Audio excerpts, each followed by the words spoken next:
हिंदू धर्म में श्री कृष्ण के सुदर्शन चक्र को अनंत ब्रह्मांड का सबसे ताकतवर अस्त्र बताया गया है। पृथ्वी लोक पर कई बार श्री कृष्ण ने इसका प्रयोग पापियों का विनाश करने के लिए किया था, जिन्होंने पृथ्वी लोक पर तबाही मचाकर रखी थी। सुदर्शन चक्र इतना शक्तिशाली था कि उसे भगवान विष्णु के अवतार श्री कृष्ण के अलावा कोई भी प्रयोग नहीं कर सकता था। इसके जरिए महाभारत काल में चाहे समय को रोकना हो या शिशुपाल का वध करना, इस शक्तिशाली चक्र ने भगवान श्री कृष्ण का बहुत साथ दिया। अगर उस शक्तिशाली चक्र की आज के रॉकेट से तुलना की जाए तो भी उसके सामने कमजोर नजर आते हैं। लेकिन आखिर यह चक्र कहां गायब हो गया? ऐसा इस सुदर्शन चक्र के साथ करें। सुदर्शन चक्र के बारे में कहा जाता है कि यह भगवान श्री कृष्ण के मन की बात मानता था और श्री कृष्ण के बिना बोले यह समझ जाता था कि श्री कृष्ण किस पर वार करना चाहते हैं। और अगर एक बार श्री कृष्ण ने सुदर्शन चक्र को किसी की ओर छोड़ दिया तो वह चाहे किसी भी लोक में छिप जाए, सुदर्शन चक्र उसका पीछा करके उसका अंत कर देता था। यह कोई आम हथियार नहीं था, बल्कि एक ऐसा हथियार था जो दुश्मन को एक ही पल में सर्वनाश कर देता था। दोस्तों, इसके बारे में मान्यता है कि यह हथियार भगवान विष्णु का था, जिसे केवल भगवान विष्णु के अवतार ही धारण कर सकते थे। और यह ऐसा चमत्कारिक अस्त्र था जिसका निशाना कभी नहीं चुकता था।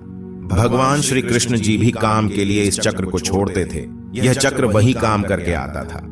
आज जिस प्रकार रॉकेट की टेक्नोलॉजी इस्तेमाल की जाती है, वह तो सुदर्शन चक्र के आगे कुछ भी नहीं थी। आज भी कुछ बुद्धिजीवी लोगों को यह बात समझ नहीं आएगी, लेकिन भगवान श्री कृष्ण ऐसे शक्तिशाली अस्त्र का प्रयोग कर चुके हैं।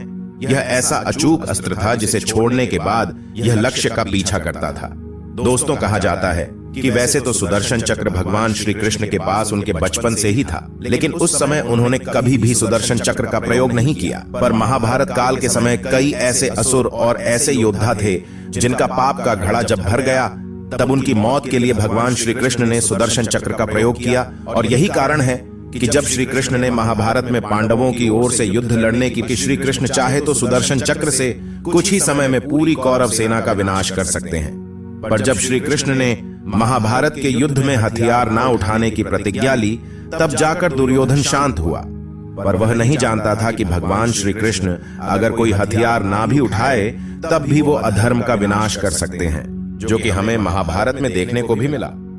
दोस्तों, श्री कृष्ण सुदर्शन चक्र को अपने दाएं हाथ की छोटी उंगली में पहनते थे, जो देखने में बिल्कुल ऐसा लगता था जैसे कोई चमकदार अंगूठी श्री कृष्ण की उंगली में तेजी से घूम रही हो। महाभारत के युद्ध में श्री कृष्ण ने आखिरी बार इस शस्त्र का प्रयोग किया था। उसके बाद सुदर्शन चक्र के इस्तेमाल का कभी कहीं जिक्र नहीं मिलता था।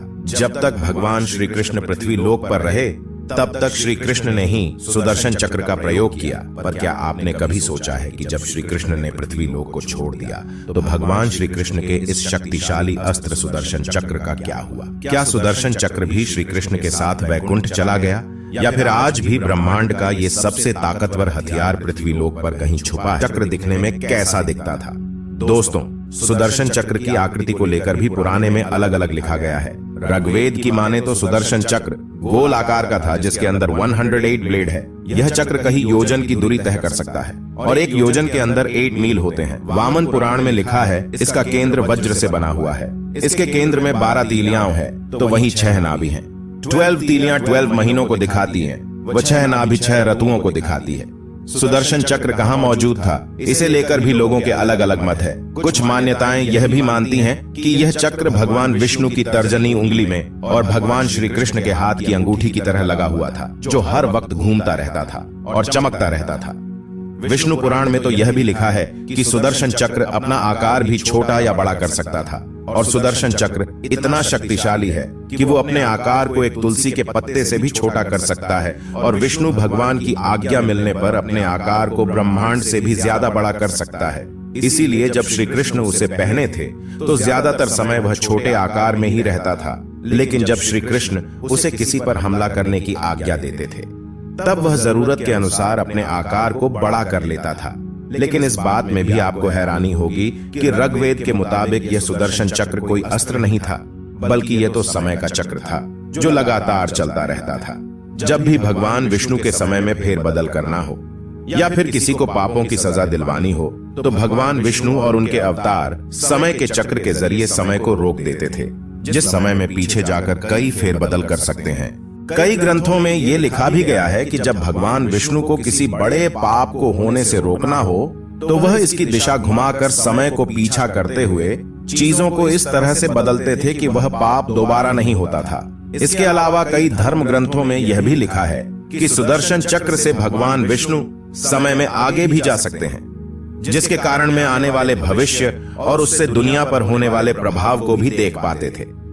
यही कारण है कि महाभारत के युद्ध में श्री कृष्णा जानते थे कि उनके बिना पांडव महाभारत का युद्ध हार जाएंगे। परशुराम इस दुनिया में होंगे और केवल इस दुनिया में वही है जो जानते हैं कि पृथ्वी पर सुदर्शन चक्र कहां मौजूद है। आप सुदर्शन चक्र के रहस्य को लेकर क्या सोचते हैं? क्या आपको भी लगता है कि भगवान का वह शक्तिशाली अस्त्र आज भी पृथ्वी लोक पर ही है? अपनी राय कमेंट के माध्यम से जरूर बताएं और चैनल को जरूर सब्सक्राइब कर लीजिए।